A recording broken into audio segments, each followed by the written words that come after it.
TET 1 ભરતી 1 થી 5ની latest update આપને આપી દઈએ। સૌપ્રથમ તો એ ઉમેદવારોને અભિનંદન કે જેમણે ગાંધીનગરમાં લડત આપી હતી અને કદાચ તેનું જ પરિણામ છે કે કોર્ટે કેસ ટેબલ પર લેવો પડ્યો અને કોર્ટે ચુકાદો આપવો પડ્યો। ચુકાદો છે એ કોર્ટ કોઈના દબાણમાં આપતી હોતી નથી, પણ ચુકાદો છે એ જે ઉમેદવારોના પક્ષમાં આવ્યો છે અને સાથે સાથે પિટિશનરોને પણ રાહત આપી છે કે તેના પ્રશ્નો પણ સાંભળ્યા છે અને હવે પછી આગળ છે એ કેસ પણ ચાલવાનો છે।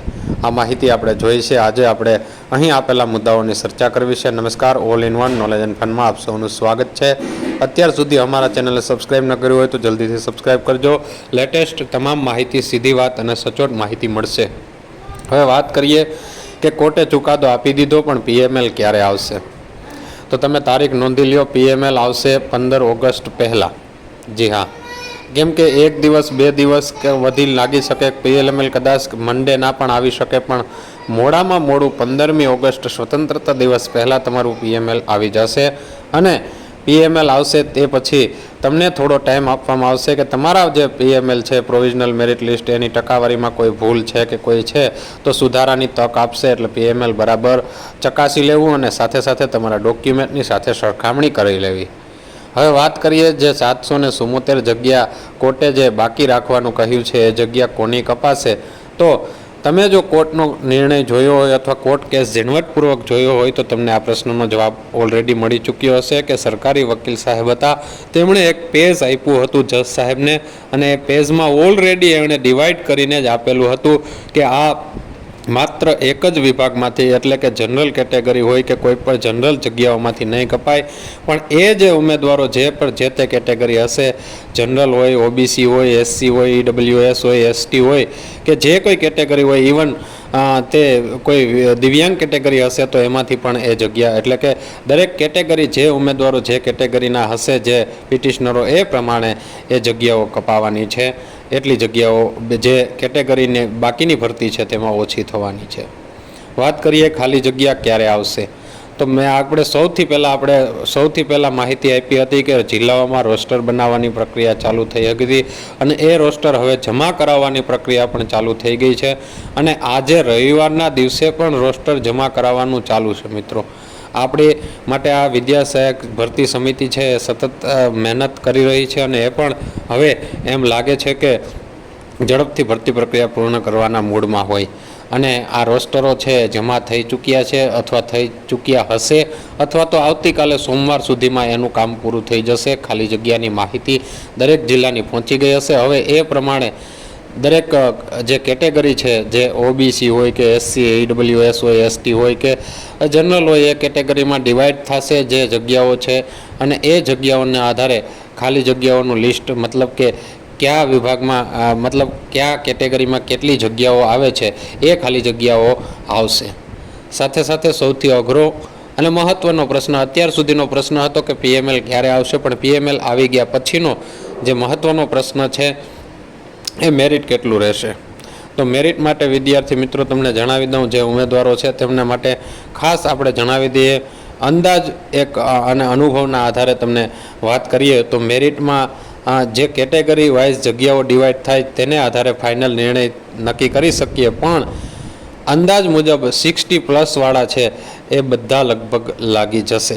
એમાંથી સાયન્સની કેટલી જગ્યાઓ આવે છે, વિજ્ઞાન પ્રવાહની કેટલી જગ્યાઓ આવે છે, જનરલ એસી, એ પ્રમાણે ચોક્કસ અંદાજ ન લાગી શકે, પણ જે એપ્રોક્સ આપણે કહીએ જે એ અંદાજ અત્યારે આવે। પણ પીએમએલ અને ફાઇનલ જગ્યાઓનું લિસ્ટ આવશે એ પછી આપણને જરૂરથી ખ્યાલ આવી જશે કે મેરિટ કેટલું રહેશે।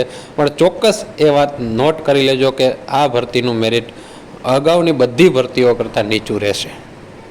હવે અમુક કેટેગરીમાં, સ્પેશિયલ કેટેગરીમાં ઊંચું રહે મેરિટ, તો એ પછી એમ ન કહેતા કે સાહેબ તમે કહેતા હતા ને પણ આ કેટેગરીમાં ઊંચું રહ્યું, પણ સરેરાશ જે છે એ બધી કેટેગરીમાં મેક્સિમમ જે છે એ સરેરાશ જોતાં બીજી કેટેગરી કોઈ પણ એકાદી સ્પેસિફિક કેટેગરીમાં કદાચ ઊંચું પણ રહી શકે, પણ મેક્સિમમ મેરિટ છે એ 1 થી 5ની જે ભરતીઓ અત્યાર સુધીની થઈ છે એના કરતાં નીચું રહેશે એવો આપણો અંદાજ છે।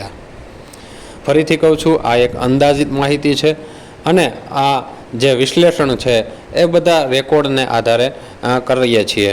હવે વાત કરીએ, મેરિટની વાત થઈ ગઈ, હવે ભરતી પ્રક્રિયા, તો જે ફાઇનલ મેરિટ છે એ હજુ આવતા થોડી વાર લાગશે।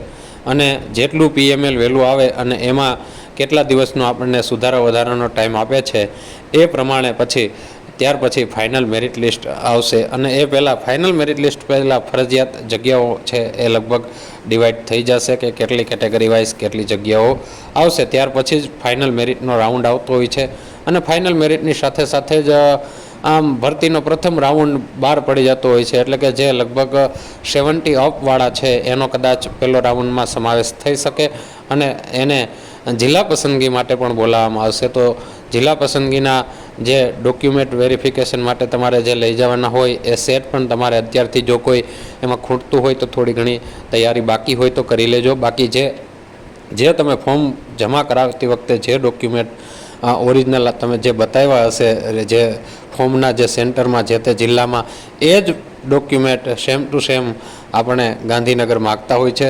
એ સિવાય કંઈ વધારાનો ફેરફાર રહે તો વેબસાઇટ ઉપર એ જરૂરથી સૂચનાઓ આપતા હોય છે, એટલે હંમેશા ઓફિશિયલ વેબસાઇટ છે એ જોતી રહેવી. અને એ સિવાયની બીજી કોઈ લેટેસ્ટ માહિતી આવશે, જેવી ઓથેન્ટિક માહિતી મળશે એ આપની સમક્ષ શેર કરતા રહેશું. લાસ્ટમાં એ મુદ્દાની ચર્ચા કરીએ કે જે લોકો કોર્ટમાં પિટિશનરો તરીકે જોડાયા નથી અને જેમને 1-2 માર્ક્સ ખૂટે છે અને તેઓ નાપાસ છે, તેમના માટે શું થશે? જી હા, ઘણા એવા ઉમેદવારો અને વિદ્યાર્થીઓ પણ છે કે જે 2-5 માર્ક સાટું રહી ચૂક્યા છે અને તેમણે પિટિશનમાં જોડાયા નથી, પણ જે લેટેસ્ટ ચુકાદાને આધીન એમના માટેનો અંદાજ એવો લાગે છે કે હવે જે સુધારો લાગુ પડશે કદાચ પિટિશનરો પૂરતો જ લાગુ પડી શકે, કેમ કે કોર્ટે એ પ્રમાણે જે એની જગ્યાઓ અનામત રાખી છે એવું લાગે છે. પછી બધાને લાગુ પડે તો પણ કાંઈ નક્કી નહીં, એ હજી કેસ લાંબો ચાલશે અને કેસ ચાલશે એ પ્રમાણે એનો નિર્ણય આવશે. ત્યાં સુધીમાં બીજી ટેટ પણ કદાચ આવી જશે, એટલે બીજી ટેટની તમે તૈયારી કરી લેવો અને કોર્ટનું કામ કોર્ટને કરવા દેજો. એટલે જે પણ નિર્ણય આવે એ હવે કોર્ટના નિર્ણયને આધીન રહેશે, પણ આ બધા જો અને તોની વાત છે. All in one knowledge and fun અત્યારે બસ આટલું જ. આભાર.